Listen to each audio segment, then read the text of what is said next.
사람이 살다 보면은 많은 사건과 사연들을 안고 살아갑니다. 그런데 말을 안 해도 그 마음을 알 때가 있습니다. 긴 말을 안 해도 듣는다는 것은 짧은 말 한마디에 공감한다는 것을 의미합니다. 오늘 우리에게 주시는 마가복음 1장 12절서부터 15절의 말씀이 그와 같은 말씀이 아닐까 생각이 되어집니다.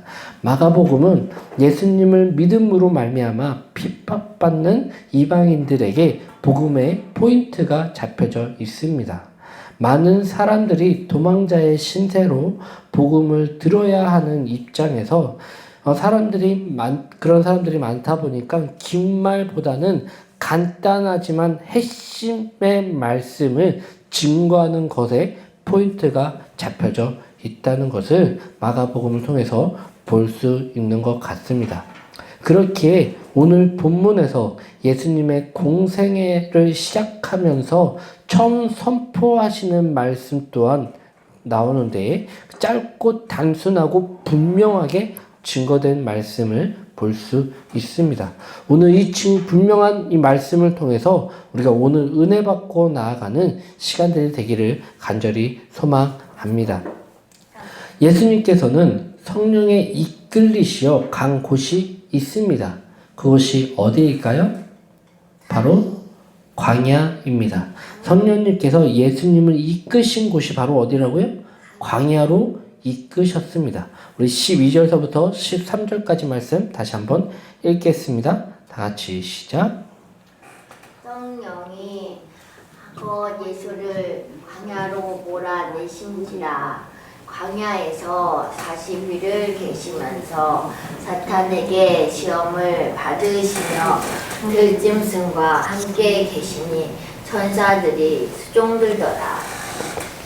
아멘. 성령님께서 예수님을 광야로 몰아내셨다는 그것이 기록되어 있습니다. 그런데 사복음서의 이 내용은 가장 짧게 마가복음은 증거하고 있습니다. 예수님께서 요한에게 물 세례를 받으시고 난 후에 예수님의 공생애가 시작되기 전 성령님께서 예수님을 어디로요? 광야로 몰아내셨다는 것을 우리가 볼 때 의아한 점이 많이 있습니다. 그런데 여기에서 예수님의 그 광야의 사건들은 다른 그 사복음서 마태복음에서는 굉장히 길게 자세하게 설명되어지고 있다는 것을 볼 수 있는데 마가복음은 정말 그와 같은 짧은 어쩌면 예수님께서 광야로 시험을 받으시러 가셨다라는 것으로 되게 짧게 끝납니다. 어찌 보면은 이 얘기가 12절, 13절 이 광야에 예수님께서 시험 받으시는 사건이 이 두 절로만 딱 나와 있습니다. 성령이 곧 예수를 광야로 몰아내신지라. 예수님을 누가요? 성령님께서 몰아내셨대요. 몰아내셨다는 건 뭐예요? 몰아냈다는 것은 어떤 의미가 더 강할까요? 이끌렸다라는 것은 이끌림을 이끌면 내가 가자 이래서 앞에서 끌어가는 입장이 더 크잖아요. 근데 몰아냈다는 건 뭐예요? 네, 뒤에서 억지로 미는 것 같은 느낌이 들지 않습니까? 그런데 이 성경에서 이렇게 얘기하고 있어요. 성령이 곧 예수를 광야로 몰아내신지라. 어쩌면 예수님은 그 광야로 억지로 막 이렇게 끌려간 것 같은, 밀려간 것 같은 느낌의 말씀으로 시작되어집니다. 그리고 광야에서 몇십일이요? 40일을 계시면서 사탄에게 시험을 받으시며 누구에게 받았다고요? 감히 누구를 시험을 해요? 사탄 따위가 하나님이신 예수님을 시험했다는 거예요. 와, 시험을 받으시며 들짐승과 함께 계시니 천사들이 수종들더라. 이게 예수님의 광야로 들어간 시험 받으시는 그 사건이 이게 다예요. 이 두 절이 답니다. 광야는 어떤 곳일까요? 굉장히 척박한 곳이에요. 사람이 살기 좋은 곳이 아니라 사람이 살기 싫은 곳, 힘든 곳이 바로 광야입니다. 그곳에서 버티는 것만으로 힘든 곳이 바로 광야예요. 그럼에도 불구하고 선녀님께서는 예수님을 어디로요? 광야로 몰아내셨습니다. 솔직히 예수님께서 광야에서 시험 받으실 이유가 뭐가 있겠습니까? 그분은 하나님이세요. 하나님이신 분이 인간의 몸으로 우리를 사랑하셔서 우리를 구원하기 위하여 오신 거예요. 그 오신 것 뿐이에요. 그런데 그런 분이, 그 존귀한 분이 왜 시험을 받으러 그 척박한 광야로 들어가셨을까? 의아하지 않습니까? 그런데 예수님께서 또 시험을 받으셨다라는 거, 정말 짧은 말이지만 긴 말을 안 해도 지금 이 마가복음은 누구한테 포인트가 잡혀져 있다고요? 핍박받는 그리스도인들. 특히 누구예요? 그것도 유대인도 아닌, 이스라엘 백성도 아닌 누구예요? 이방인. 그 이방인들이 예수님을 믿는다는 것 자체가 그 시대에는요, 엄청난 사건이에요. 엄청난 도전이고 엄청난 시험거리가 굉장히 많아요. 그럼에도 불구하고 그들은 예수님을 어떻게 했다고요? 믿었다고요. 믿음으로 그에게 그러면은 오는 거는 뭐예요? 뭐 축복이 이렇게 막 와야 되는데, 그쵸? 근데 축복보다 그들에게 온 건 뭐예요? 도망자의 신세, 도망자의 신세. 응? 그들이 만약에 로마인이라고 하였다면 로마인으로서 예수 그리스도를 믿는다는 것 자체가 굉장히 어려운 거예요. 로마인으로서 예수 그리스도를 믿는다는 것, 그 로마인들에게는 그 황제가 있었는데 황제가 곧 누구예요? 신이에요. 신과 같이 만들어지고자 노력했단 말이에요.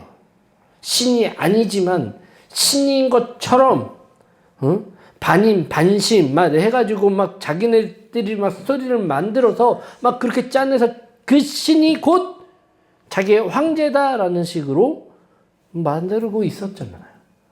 그럼에도 불구하고 그거를 반대하며 유일신이었던 예수 그리스도, 하나님을 믿는 그 백성들이 일어나고 믿음을 받아들이면서 그들에게 만약에 믿는다는 것 발각만 되더라도 사형에 처할 수 있고, 그리고 모든 것들을 다 빼앗길 수 있음에도 불구하고 믿음의 사람들, 이 짧은 말이지만 예수님께서도 시험을 받으시러 광야로 가셨다. 이 짧은 말이지만 그 짧은 말이 그들에게는 강력하게 와닿았을 거예요. 막 이렇게 어떤 사건 첫째 날, 둘째 날, 셋째 날, 넷째 날 막 이렇게 해갖고 또 이렇게 세 가지 시험들 막 이런 시험들 있잖아요. 네 가지 시험들 막 하고 받으면서 예수님께서 어떠한 시험을 받으셨다라는 설명이 없어도 예수님께서 광야에서 시험을 받으셨다라는 이 한마디에 그들은요, 이거에 바로 큰 위로가 됐을 것 같다는 생각이 듭니다. 왜 그럴까요? 예수님께서 광야에서 시험을 받았다라는 것들이 그들에게는 그냥 빈말이 아니라 공감이 되기 때문입니다. 공감이. 우리의 삶 속에서도 마찬가지 아닙니까? 내 힘으로 살다가 예수님을 믿음으로 믿기 시작하였는데 우리의 삶은 바뀐 것이 없어 보이고 나아지지 않는 것 같은 느낌을 들기도 하고, 또한 더 나아가 상황들은 더 나빠지는 상황들 속에서 우리의 삶 속에 더욱더 크나큰 시험 속에, 좌절 속에, 또 염려 속에, 또한 거의 어쩌면 어떤 부담감 속에 우리는 살아가고 있지 않습니까? 수많은 걱정들 속에 살아가고 있어요. 만남의 관계 속에서도 걱정이 됩니다. 누구와의 관계 속에서도, 또한 어떠한 물질 속에서도, 어떠한 상황 속에서 우리는 수많은 걱정과 염려와 근심과 환난과 인내 속에서 우리는 살아갑니다. 근데 그 아픈 것을 누가 제일 알까요? 내가 아프다는 것을 누가 더 가장 잘 알까요? 물질 때문에 고통받고 있는 사람이 있다면 그 사람이 어떠한 위로를 해주는데, 막 진짜 빌 게이츠 같은 그런 진짜 부자, 세계적인 부자가 자기한테 와가지고 물질 때문에 힘드시죠?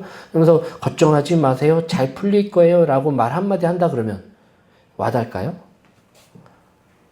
그것보다 지갑에서 어느 정도의 필요한 금액을 이렇게 도와주면 그게 더 위로가 되지. 말 한마디에 위로가 되지 않을 거예요. 근데 어떨 때 위로가 될까요? 나와 같은 아픔을 겪어봤던 사람, 힘든 상황에 있었던 사람, 그것을 끝내 견디고 인내했던 사람, 그리고 그 가운데에 승리했던 사람, 그리고 그 가운데에 있었던 사람들의 말 한마디, 괜찮아. 나 알지? 내가 어떻게 힘들었는지 알지? 내 가정이 어때까지 망가졌는지 너 알지? 괜찮아. 이럴 때일수록 우리가 더 하나님께 매달려야 돼. 기도하자. 하는 그 말 한마디. 그분이 내 삶은 어떻게 됐다마 이렇게 긴 말을 안 해도 그분이 어떻게 살았는지 아는 사람이라면 그 말 한마디가 위로가 돼요. 왜 그럴까요? 공감이 되기 때문이에요. 그 삶을 알기 때문이에요. 예수 그리스도를 믿는 이 사람들이, 이방인들이 예수님께서 광야에서 시험을 받으시러 가셨다라는 것만으로도 위로가 되는 것은 바로 그 마음들이, 공감이 되는 마음들이 있지 않을까 생각이 되어집니다. 얼마나 힘드실까? 광야? 그들도 알잖아요. 광야가 어떤 곳인지 설명 안 해도 지금은 우리는 광야에 지금 살고 있지 않기 때문에 그거를 설명해줘야 우리는 조금 체감이 되겠지만 그곳이 어떠한 곳인지 보여줘야 아 그렇게 척박한 곳이었구나 하는 것들을 알 수는 있겠지만 그곳에 있었던 사람들은 그 광야가 어떤 곳인지 깨닫게 되잖아요. 알게 되잖아요. 그런 곳에 예수님께서 가셨다고? 예수님께서 그 험한 곳에 가셨다고? 왜 예수님께서 그곳으로 가셨을까? 얼마나 힘드셨을까? 얼마나 아프셨을까? 얼마나 두려우셨을까? 얼마나 외로우셨을까? 얼마나 목마르셨을까? 얼마나 배고프셨을까? 그 척박한 그곳에 혼자 나홀로 그곳에 있었다면 얼마나 위험하셨을까? 그 마음을 아는 사람은요, 그 상황들을 겪어본 사람이라면 더욱더 그것을 깨닫게 될 거라 생각이 되어집니다. 이게 우리의 삶 아니겠어요? 어떤 쥐어찬란한 말보다 그와 같은 짧은 말 한마디에 위로가 되는 것은 그와 같은 공감이 되기 때문이라 생각이 되어집니다. 예수님께서는 광야에서 시험을 받으시면서 보여주신 모습은 광야에서 하나님을 바라보는 것이었습니다. 내 뜻이 아니라 하나님의 뜻을 바라보는 것이었다는 것입니다. 광야에서 하나님의 길을 가는 것이었습니다. 예수님께서 광야에 가신 이유가 뭐라고요? 가지 않아도 되시는 분이신데 하나님께서는, 성령님께서는 광야로 예수님을 이끄신 이유는 예수 그리스도를 믿는 그 믿음의 사람들이 예수님과 같은 삶을 닮기를 원하시기 때문이에요. 너희들 또한 고통이 있지만, 너희들 또한 힘든 일이 있지만, 너희들 또한 광야에 살고 있는 것 같은 느낌이 드는 사람들에게 성령님께서는 그럼에도 불구하고 그것을 몰아내신 이유는 뭐라고요? 예수님이 보여주셨잖아요. 광야에서 뭐를요? 하나님만을 바라보는 것. 이게 굉장히 힘들어요. 내 뜻이 아니라 하나님의 뜻을 바라보는 것. 이게 얼마나 힘든지 겪어본 사람은 알아요. 유혹을 당해본 사람은 알아요. 광야에서 하나님의 길을 가는 것이 얼마나 어려운 길인지 경험해본 사람은 알 거라 생각이 되어집니다. 광야에서 세상에 많은 유혹들이 있습니다. 광야라고 유혹이 없을 것 같아요? 사탄 또한 광야에서 예수님을 시험하셨잖아요. 그 척박한 곳에서 돌덩이가 뭐를요? 뭐로 만들어요? 예수님은 그 광야에서 40일 동안 금식하셨단 말이에요. 응? 얼마나 배고프시겠어요. 그곳에 어떤 유혹을 했어요? 돌덩이가 떡이 되게 하라. 떡이 되라. 네가 하나님이라면 돌덩이를 떡덩이가 되게 하는 그 기적을 보여줘라. 근데 예수님은 그 유혹을 어떻게 하셨나요? 넘어가셨나요? 말씀으로 그것을 물리치셨어요. 그 얘기는 뭐예요? 하나님의 말씀으로 그 유혹을 이겼다는 거예요. 내 힘으로 이긴 것이 아니라 하나님의 말씀으로 그 유혹을 이겼어요. 또한 다른 유혹들이 있었죠. 그 유혹들을 어떻게 이겼나요? 말씀으로. 높은 곳에서 떨어져서 뭐 이렇게 멀쩡한 그 모습을 막 기적을 보여줘라. 네가 하나님이라면 그런 유혹도 하잖아요. 시험도 하잖아요. 예수님은 거기에 넘어갔나요? 안 넘어가셨어요. 그럼 세상 만국을 다 보여주면서 어떻게 유혹했나요? 그걸 다 지가 주겠대요. 사탄이 다 주겠대요. 예수님은 어떻게 하셨나요? 네, 그 말씀으로 그냥 물리치셨어요. 떠나셨어요. 우리는 광야라고 유혹이 없는 것이 아닙니다. 광야에 있을수록 더 많은 유혹들이 있어요. 물질에 힘든 사람이 있다고 생각해 보십시오. 물질에 어려움이 있다고 생각해 보십시오. 그렇다면 작은 유혹에 어쩌면은 큰 유혹에 넘어가는 것보다 작지만 작은 그 유혹에 우리는 쉽게 넘어갈 수 있다는 것이에요. 뭐 많은 이단들이 많이 펼치고 있잖아요. 예수님이 이 땅에 얼마나 많은지, 성령님이 이 땅에 얼마나 많은지, 하나님 또한 얼마나 많은지, 그리고 하나님의 어머니가 또 있어요. 막 이런 인간들이 얼마나 많은지 몰라요. 그 사람들이 넘어가는 말도 안 되는 사건을 왜 얘기에 넘어가? 그 사람들이 유혹에 어떠한 것 때문에 넘어가요? 대단한 유혹이 아니에요. 어찌 보면 자신의 갈급함, 성공에 대한 갈급함, 물질에 대한 갈급함, 또한 출세에 대한 갈급함, 이성에 대한 갈급함, 그 갈급함 때문에 그러한 살짝 유혹에 넘어갈 수 있다는 것이에요. 너 성공하기 원해? 내가 기도로서 기도해줄게. 우리 거기 가보자. 진짜 기도 받으면 너 성공할 수 있어. 출세할 수 있어. 문제가 해결될 수 있어. 라고 하면서 많은 유혹들을 합니다. 그러면서 어떻게 돼요? 그리고 사람을 바라보게 하죠. 사람을 바라보게 하고 사람이 마치 그 교주가 그것들을 다 이루어질 것처럼. 병든 사람들 보세요. 몸이 아파가지고 세상에 이제 자기를 치료해줄 모든 것들은 다 이제 포기해야 되는 사람이, 의지할 사람이 누구 있겠어요? 물론 주님을 바라봐야 되고, 주님께 매달려야 되고, 주님께 해야 되긴 하지만, 어떤 사람이 나타나가지고, 어떤 사람이 나와가지고, 얘기합니다. 어떤 사람이 기도해 주니까, 병든 자가 막 일어났어. 아픈 자가 막 일어나더라고. 암이 사라져. 한번 우리 기도 받으러 갈까? 진짜 성령의 사람이라면 모르겠지만, 근데 그런 사람이 아닐 수 있는 것들이 굉장히 많아요. 그래서 거짓으로 보여주잖아요. 하면서 배를 이렇게 쑤셔가지고 여기다 이렇게 물감 같은 거를 이렇게 딱 터져가지고 이렇게 봐봐라 여기에서 암이 터진다 하면서 와 할렐루야. 왜 사람들이 왜 그런 거에 넘어가? 그 트릭도 아니고 트릭이라고 할 수도 없는 허접한 그런 것들로 보여주면서 왜 넘어가? 절박하기 때문에 넘어가는 거예요. 절박하기 때문에. 왜요? 아파 본 사람은 알아요. 그 절박함이, 그 유혹이 얼마나 강한지.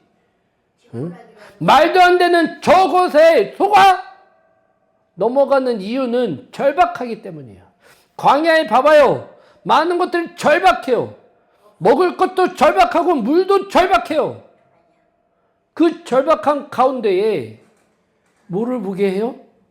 사탄의 유혹은 자신을 바라보게 해요. 세상을 바라보게 해요. 그것을 유혹합니다. 근데 예수님 또한 그 유혹을 받으셨어요. 그리고 그 유혹을 이기셨어요. 물리치셨어요. 우리 또한 그와 같은 모습으로 닮아가야 되지 않겠습니까? 그렇기에 광야는요, 실패의 증거가 아니에요. 예수님께서 우리를 광야로 몰아내신다. 선생님께서 우리를 광야로 몰아내신다. 라고 하면 우리가 하나님 예수님 믿었더니 예수 그리스도를 믿었더니 하나님을 믿었더니 힘든 일들만 가득하더라. 나 다시 돌아갈래. 어디로? 세상으로. 내가 나를 믿는 그 세상으로 돌아갈래. 예수님 믿었더니 광야에 진짜 힘든 일만 이런 그런 것만 아주 거기 하고 나 예수님을 믿는 게 잘못된 것 같아.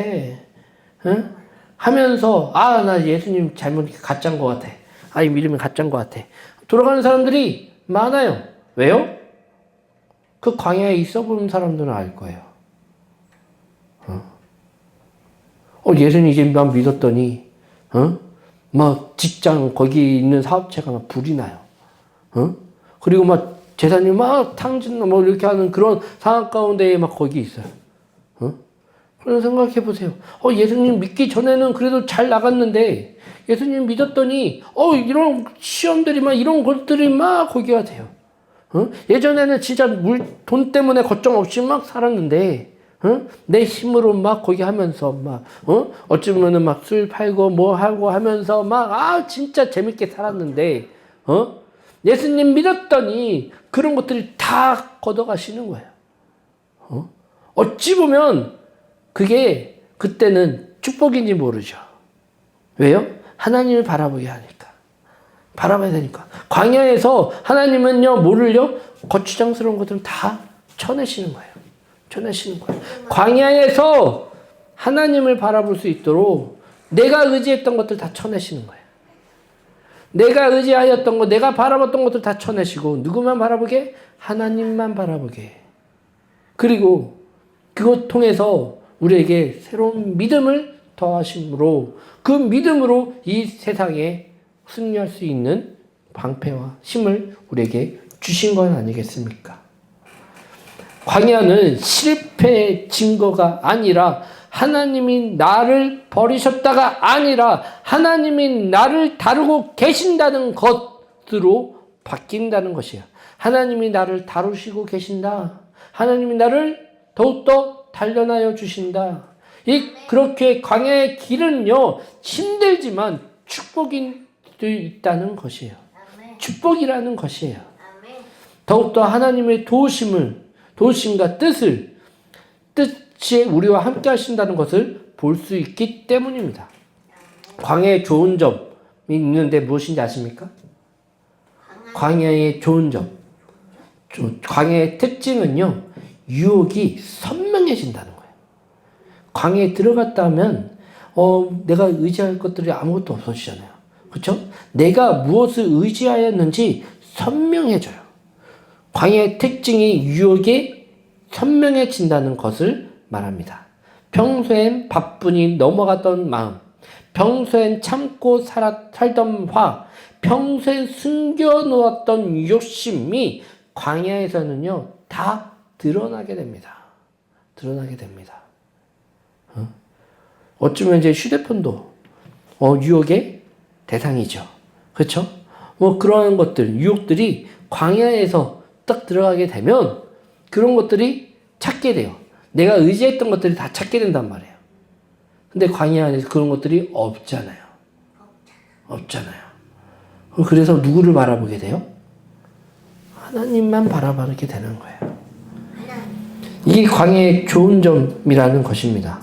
내가 지금까지 이 광야에서 들어가 보니 내가 의지했던 것은 돈이었구나, 물질이었구나, 자녀였구나, 성공이었구나, 배우자였구나, 뭐였구나, 막 기타 등등의 것들이 선명해지는 것이 광야에서 볼 수 있는 좋은 점이라고 생각이 되어집니다. 광야에 왔다고 하나님이 떠나는 것이 아니라 광야에 시험이 있다고 하나님이 실패한 것이 아니라 오히려 하나님이 나를 훈련하고 새롭게 하시는 길이라는 것을 우리는 감사해야 됩니다. 광야 힘들죠? 광야에 있다면 힘든 거야. 근데 영원한 광야는 없어요. 없어요. 그쵸? 광야를 주시는 이유는 나를 훈련하기 위해서, 훈련자. 새롭게 하기 위해서. 그 광야에 몰아내신 거예요. 누가요? 성령님께서. 근데 신기한 건요, 광야에 들어갔다고 해서 다 죽는 것이 아니더라고요. 아니더라고요. 내가 의지하는 것들을 찾게 되면 죽어요. 내 뜻대로 가면 죽어요. 근데 하나님의 길에 따라, 하나님의 인도하심에 따라 가면 우리는 살아는 합니다. 그 광야에서 누가 벗어나게 하셨어요? 벗어나게 하신 이유는 누구예요? 바로 하나님 아니십니까? 성령님 아니십니까? 그곳에 우리가 이 광야에서 이 축복을 받기를 간절히 소망합니다. 축복은 하나님을 바라보는 것. 이게 광야에서 우리가 해야 될 거예요. 이게 바로 우리를 광야에서 몰아내신 이유예요. 하나님을 바라보는 것. 이 훈련이 이 광야에서 분명히 있어야 돼요. 이것이 기본이 돼야 돼요. 광야에 몰아내신 이유는 하나님을 바라보라! 이거예요. 이것이 전제된 광야여야 될 줄 믿습니다. 아멘? 아멘. 우리 분명한 예수님의 복음은요, 분명합니다. 분명한 예수님의 복음을 우리가 받으시기를 간절히 소망합니다. 우리 14절에서부터 15절 보겠습니다. 요한이 잡힌 후 예수께서 갈릴리에 오셔서 하나님의 복음을 전파하여 이르시되 때가 찼고 하나님 나라가 가까이 왔으니 회개하고 복음을 믿으라 하시더라. 아멘. 예수님의 광야는 40일의 여정이었습니다. 그 여정을 마가복음은 단 몇 절이요? 2절로 끝냅니다. 와, 2절. 근데 이 2절이 어떠한 이에게는 아주 큰 울림으로 오게 되었습니다.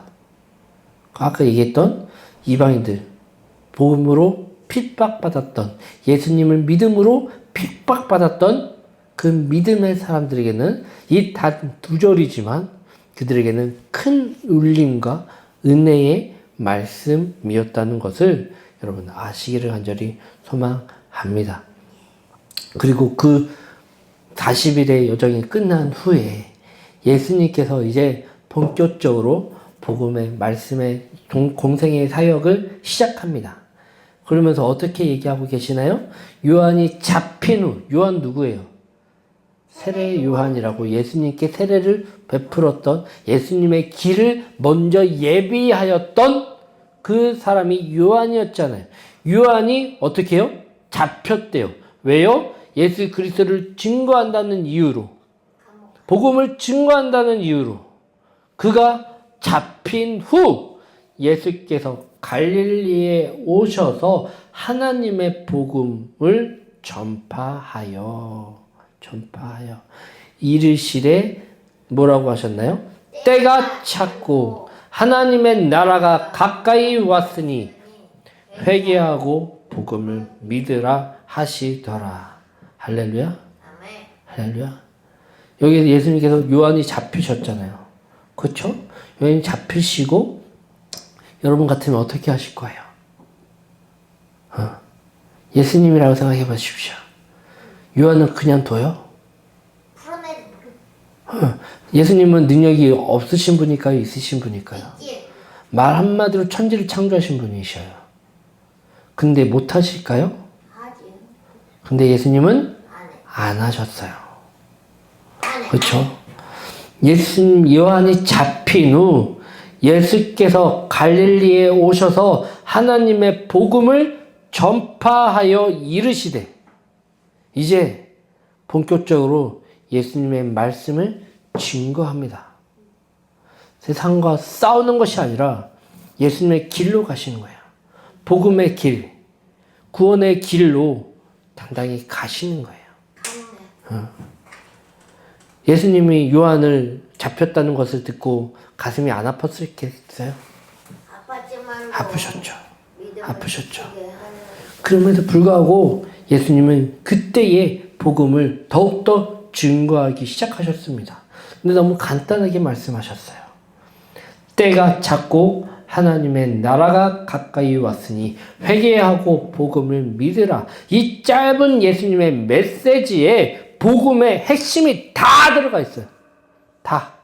때가 찼고 이 말은 이런 뜻이 있거든요. 하나님의 약속하신 시간이 왔다. 이게 뭐예요? 구약에 기록되어 있었던 메시아. 너희를 위해서 구원할 자를 보내시겠다. 바로 하나님의 사랑이 담겨져 있었던 그 약속된 그 말씀이 이루어졌다. 때가 찼다. 바로 하나님의 약속의 시간이, 언약의 시간이 왔다라는 것을 지금 이 한마디에, 한 문장에 지금 얘기하고 있는 거 아니겠습니까? 하나님은 미루시는 분이 아니라 하나님의 때가 되면 하나님께서 일하신다는 것이에요. 또한 하나님의 나라가 가까이 왔으니 하나님의 나라는 뭐예요? 어렵게 생각할 수도 있죠. 그렇죠? 막 천국일 수도 있고 하나님의 나라가 진짜 저쪽에만 이렇게 있는 그 나라처럼 느껴집니다. 안 그렇습니까? 우리 어렵게 생각하지 말고 하나님의 나라는 하나님께서 왕이 되시는 자리입니다. 왕자. 하나님께서 왕이 되시는 그 자리에 있다면 하나님의 나라에 있는 것 아니겠습니까? 또한 하나님의 뜻이 이루어지는 자리입니다. 하나님의 뜻이 이루어지는 자리가 바로 하나님의 나라입니다. 예수님께서 오셨다는 것은 하나님이 멀리 계신 곳이 아니라 가까이 오셨다는 거예요. 하나님께서 너희를 구원하기 위해서 너희의 자리에 오셨다는 거예요.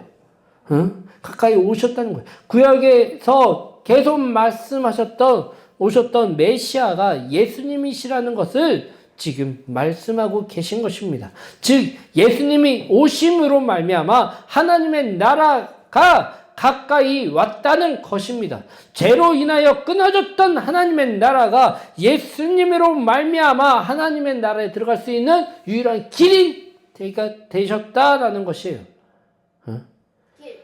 그것이 바로 하나님의 나라가 가까이 왔으니 또한 말씀하셨죠. 그러니 회개하고 여기 회개는요 단순히 미안합니다. 죄송합니다. 이 말이 의미가 아니에요. 성경에서의 회개는요, 방향 전환이에요. 방향 전환. 돌아섰. 우리 방향 전환. 응? 구원의 길, 생명의 길은 이쪽이에요. 응? 근데 사탄의 유혹은 다른 길로 거기 하잖아요. 죽음의 길, 사망의 길로 유혹합니다. 그러면 어떻게 해야 돼요? 두 가지를 다 잡을 수가 있어요, 없어요? 그러면 우리 가랑이가 다 찢어지고 몸이 다 찢어져야 갈 수 있겠죠. 응? 근데 우리는 그렇게 할 수 없잖아요. 회개한다는 것은요, 이 죄의 길, 사망의 길에서 돌아서 주님의 길, 하나님의 길을 바라보는 거예요. 하나님의 나라를 바라보는 거예요. 바라볼 때 역사는 일어나는 거예요. 막 그쪽 길로 막 띵받질하고 막 거기 해야 돼. 시작은요, 바라보면서 시작되는 거예요. 내가 눈을 어디에 두느냐에 따라 내 방향이 달라져요. 내 눈이 사망의 길로 간다 그러면 내 몸도요, 반대로 그쪽을 바라볼 수밖에, 가는 대로 갈 수밖에 없어요. 물론 바라보면 갈 수 있겠죠. 근데 어떻게 돼요? 사망의 길과 생명의 길은 반대잖아요. 그러면 어떻게 해야 돼요? 모가지가 꺾어서 그렇게 가는가? 몸, 눈을 바라봐야 되는데, 세상을 바라보고, 몸은 이쪽으로 한다 그러면 어떻게 해야 돼요? 갈 수 있겠어요? 못 가지. 흔들리고 넘어지고, 시험당하고 운동하면서 다치잖아요. 그러니까 우리가 제일 안전하게 갈 수 있는 건 뭐예요? 내 시선을 하나님의 나라로 보는 거예요. 아멘. 하나님의 나라를 바라볼 때에 역사가 일어납니다. 힘이 일어날 줄 믿습니다. 아멘. 또한 내 방식대로 살던 길에서 돌아서서 하나님 쪽으로 방향을 트는 때에 회개는 내가 나쁜 사람이다 낙인이 아니에요. 회개하라! 낙인이 아니에요. 낙인이 아니란 말이에요. 너 졸았어? 너 자고 있어? 예배 시간에 설교 시간에 자고 있어? 너 죄인이야? 이러지 않단 말이에요. 여기에서 어떤 하는 거예요? 아, 내가 진짜 졸더라도 졸더라도 하나님을 바라보는 쪽에 조는 거예요. 졸더라도 이곳에서 하나님의 은혜의 자리에서 졸면 다행인 거예요. 졸더라도 이 예배의 은혜의 자리에 생명의 자리에서 조는 게 사는 거예요. 근데 어떤 사람은요, 조는데 사망의 자리에 조는 사람이 있어요. 있죠. 막 나이트나 이렇게 춤나 치는 데에서도 막 클럽 이런 데 있잖아요. 막 하면서 이러면서 시끄러워 정신없어 죽게. 저도 한 2번인가 3번인가 갔던 것 같은데 진짜 거기서 갔다 오면 소리가 미친 듯이 빵빵빵 기가 터질 것 같아. 그러면 거기에서 무슨 불도 거기에서 그게 어두컴컴해 가지고 조명이 반짝반짝 하면서 거기에서 무슨 뜨거 하는 것처럼 거기 하는 것처럼 미친 듯이 거기 하는 그런 거기에 갖고 하는 그곳에 어떤 사람은요 그럼에도 불구하고 거기서 조는 사람이 있어요. 왜요? 거기서 뭐 먹어요? 술을 마시는 소리요. 이런 것들 먹으니까 아주 기가 터지는 그 소리에도 그것에서 졸고 있어, 자고 있어. 엎드려 자고 거기 하고 오늘 하루 뭐 먹었는지 다 확인도 하고 그러면서 거기에서도 그 시끄러운 데서도 졸고 자고 이런 사람이 있잖아요. 그래도 다행인 건 졸더라도 은혜의 자리에서 조는 게 생명의 길이에요. 그런 데서 자는 것보다 그 나이트 이런 데서 자는 것보다 은혜의 자리에서 자는 게 은혜예요. 은혜. 할렐루야. 할렐루야? 그것이 은혜예요. 우리가 그와 같은 은혜 속에 살기를 간절히 소망합니다. 아멘. 그리고 주님, 제가 다 이해 못해도 주님을 믿습니다. 주님, 제 삶을 주님께 맡깁니다. 하는 믿음이 저와 여러분들의 있기를 간절히 소망합니다. 이것이 바로 믿음입니다. 이것이 바로 복음입니다. 복음은 길게 말하지 않아도 때가 찼고 하나님의 나라가 가까이 왔으니 뭐 하라고요? 회개하고 복음을 믿으라. 할렐루야. 우리가 이 때가 찼고 하나님의 나라가 가까이 왔으니 회개하고 복음을 믿으라. 즉 예수 그리스도를 믿으라. 이 예수님의 이 짧지만 강한 이 복음의 말씀이 여러분들 안에 심어지기를 간절히 소망합니다. 받아들이기를 간절히 소망합니다. 예수님께서는 여러분들을 위해서 이 땅에 오셨습니다. 하나님이 나를 사랑하시는 증거, 예수 그리스도께서 나를 위해서 이 땅에 오신 것만으로 우리는 충분한 거 아니겠습니까? 하나님이 나를 사랑한 이유, 다 그걸로 다 보여주지 않습니까? 하나님이 나를 지금도 사랑하신다라는 것들이 예수 그리스도의 사랑으로 우리는 증명되었습니다. 증거되어 있습니다. 우리는 그것을 믿으면 그 복음 안에 들어가 살 수 있다는 것입니다. 그 복음을 받아들이십시오. 복음 안에 함께하여 주십시오.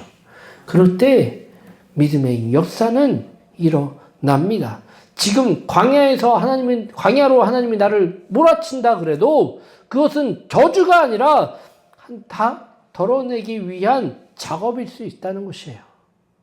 광야에서 내가 의지했던 것들을 다 버리고 하나님만 바라볼 수 있는 그 광야의 축복의 길이 되기를 간절히 소망합니다.